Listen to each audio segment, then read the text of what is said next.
তারেক রহমানের সরকারকে মূলত তিনটি সমস্যা ফেস করতে হবে। একটা হচ্ছে আইন শৃঙ্খলার নিশ্চিত করা, আরেকটা হচ্ছে কর্মসংস্থানের ব্যবস্থা করা বা বেকার সমস্যার সমাধান করা, আর অন্যটা হচ্ছে যে জাতীয় ঐক্যটা ধরে রাখা। শিক্ষা কারিকুলাম হচ্ছে আমরা বিগত সরকারের আমলে দেখি শেষের দিকে আসলে সবাই খুব হতাশ হয়ে পড়েছিল কারিকুলাম নিয়ে। দর্শক, প্রতিদিনের বাংলাদেশের বিশেষ আয়োজন প্রতিদিনের ভাবনায় আপনাদের স্বাগত। সঙ্গে আছি আমি ফয়জুল্লাহ ফয়সাল। অনুষ্ঠিত হয়ে গেল বহুল কাঙ্ক্ষিত ত্রয়োদশ জাতীয় সংসদ নির্বাচন। সংখ্যাগরিষ্ঠ আসন নিয়ে সরকার গঠন করতে যাচ্ছে বাংলাদেশ জাতীয়তাবাদী দল বিএনপি। দর্শক, বিএনপির সরকার প্রধান হিসেবে তারেক রহমানের নাম প্রায় নিশ্চিত। তারেক রহমানের দেশ পরিচালনার ক্ষেত্রে তার প্রধান চ্যালেঞ্জ এবং এর পাশাপাশি তার চ্যালেঞ্জগুলো কি হতে পারে এ নিয়ে সাধারণ মানুষ কি ভাবছে, চলুন জেনে আসা যাক তাদের থেকে। তারেক রহমানের জন্য সবথেকে বড় যে চ্যালেঞ্জটি হবে সেটি হচ্ছে দেশের যে আইন শৃঙ্খলা পরিস্থিতি রয়েছে। আমরা এই মুহূর্তে দেখতে পেয়েছি যে বিভিন্ন জায়গায় কিন্তু বিভিন্ন কারণে সহিংসতা বেড়েই চলেছে। তো আইন শৃঙ্খলা রক্ষার দায়িত্বটা তাকে প্রধান প্রায়োরিটি দিয়ে দেশের মানুষকে একটু আশ্বস্ত করতে হবে যে আসলে আইন শৃঙ্খলার পরিস্থিতি যে এখন তাদের নিয়ন্ত্রণে রয়েছে সেটি কিন্তু প্রমাণ করার একটা বড় চ্যালেঞ্জ কিন্তু তারেক রহমানের জন্য রয়েছে। বড় বা প্রথম যে চ্যালেঞ্জটা সেটা হচ্ছে দেশের আইন শৃঙ্খলা রক্ষা করা। কারণ বিগত এই 5ই আগস্ট পরবর্তী সময় আমরা দেখেছি যে দেশের খুবই বিশৃঙ্খল একটা অবস্থা, যে এখানে সেখানে মানুষ মেরে ফেলছে, মব করে, সন্ত্রাস করে, জ্বালিয়ে দিচ্ছে, রেপ হচ্ছে। তো এই জিনিসটাকে হচ্ছে এই পরিস্থিতিটাকে হ্যান্ডেল করাটা সবচেয়ে, আমার মনে হয় এটা হচ্ছে প্রথম চ্যালেঞ্জ।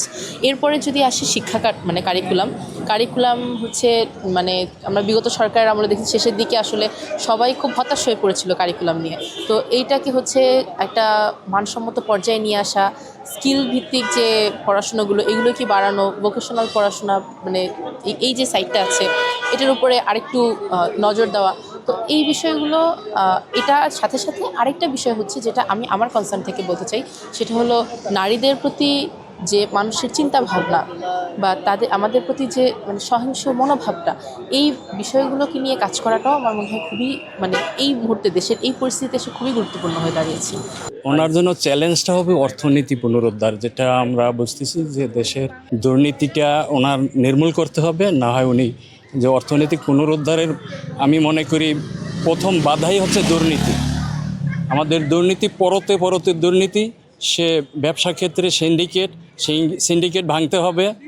তারপরে কর্মক্ষেত্রে প্রত্যেক যে শৃঙ্খলা, নৈতিক শৃঙ্খলা ফিরিয়ে আনতে হবে। আমি ব্যক্তিগতভাবে মনে করি যে তারেক রহমানের সরকারকে মূলত তিনটি সমস্যা ফেস করতে হবে। একটা হচ্ছে আইন শৃঙ্খলার নিশ্চিত করা, আরেকটা হচ্ছে কর্মসংস্থানের ব্যবস্থা করা বা বেকার সমস্যার সমাধান করা, আর অন্যটা হচ্ছে যে জাতীয় ঐক্যটা ধরে রাখা। আপনি দেখতে পাচ্ছেন যে 5 আগস্ট পরবর্তী সময় কিন্তু সারা বাংলাদেশের পুলিশ প্রশাসন কিন্তু অ্যাক্টিভ নেই, বা তাদের অ্যাকসেপ্টেন্সি বা কাজ করার ক্ষমতা কিন্তু অনেকটা কমে এসেছে। আমরা আশা করি যে নির্বাচিত সরকারের কারণে আইন শৃঙ্খলা বা থানাগুলোতে যথেষ্ট পরিমাণে অ্যাক্টিভিটি বাড়বে এবং আইন শৃঙ্খলা নিয়ন্ত্রণে আসবে।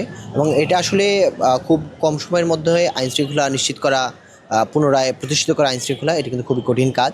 আমরা আশা করি নির্বাচিত সরকার দায়িত্বশীলতার সাথে এই গ্যাপটি পূরণ করবে। তার পাশাপাশি আরেকটি বড় সমস্যা হচ্ছে যে বেকার সমস্যাটা নিয়ে। আপনি জানেন 25 লক্ষ তরুণী এখানে আছে কর্মসংস্থানের বাইরে এবং তারা সবাই গ্র্যাজুয়েট। এই বড় সংখ্যক জনগোষ্ঠীকে কিন্তু কর্মসংস্থানের আওতায় যদি না নিয়ে আসা হয়, তাহলে তাদের মাধ্যমে দেশব্যাপী বিশৃঙ্খলা তৈরি হবে। আমরা মনে করি দেশে এবং দেশের বাইরে কর্মসংস্থানের মাধ্যমে আগামী সরকার এই সমস্যাটির সমাধান করতে পারবে। তার পাশাপাশি আরও একটা বড় সমস্যা হচ্ছে জাতীয় ঐক্য নিয়ে সমস্যা হবে। এবং 5 আগস্টের গণঅভ্যুত্থানের মধ্যে জনগণের মধ্যে যে ঐক্য তৈরি হয়েছিল ইতিমধ্যেই তা কিন্তু ভেঙে গেছে। এবং নির্বাচনে পরাজিত গোষ্ঠীর কেউ ধর্মকে হাতিয়ার করে হোক, নির্বাচনকে কেন্দ্র করে হোক, নারীদের কেন্দ্র করে হোক, বিভিন্নভাবে কিন্তু জাতীয় ঐক্য বিনষ্টের চেষ্টা করছে। যদি সরকারকে আগামী 5 বছর রান করতে হয় এবং বাংলাদেশের যে সমস্যাগুলো আছে সেই সমস্যাগুলোকে সমাধান করতে হয়, তাহলে অবশ্যই জাতীয় ঐক্যকে সুদৃঢ় রাখতে হবে। সেই জন্য সরকারকে সকল দল মতের মানুষকে নিয়ে একসাথে কাজ করার মানুষকে থাকতে হবে, সবাইকে সমান সুযোগ দিতে হবে, স্পেস রাখতে হবে এবং পূর্ববর্তী সরকার যে ভুলগুলো করেছিল সেই ভুলগুলো শুধরিয়ে নিজেদেরকে সফল করার চেষ্টা করতে হবে।